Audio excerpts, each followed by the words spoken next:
இரவு வானம் முழுக்க கருமேகங்கள், மழை சத்தமாக கொட்டி கொண்டிருந்தது.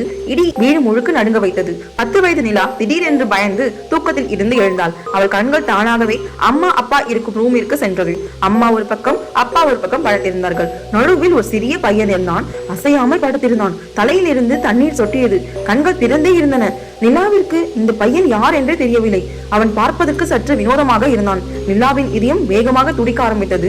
பயத்துடன் மெதுவாக கேட்டால், நீ யார் என்று.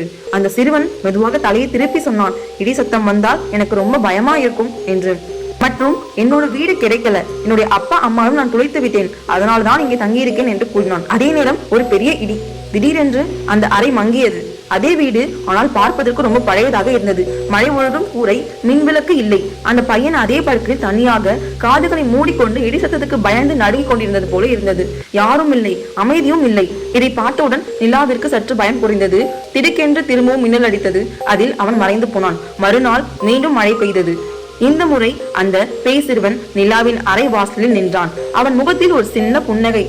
நேற்று உதவி செய்ததுக்கு நன்றி என்றான். இப்போ எனக்கு என்னுடைய வீடு கிடைச்சிருச்சு என்று கூறிவிட்டு மழை சத்தத்தில் அவன் உருவம் மெல்ல மெல்ல கரைந்தது.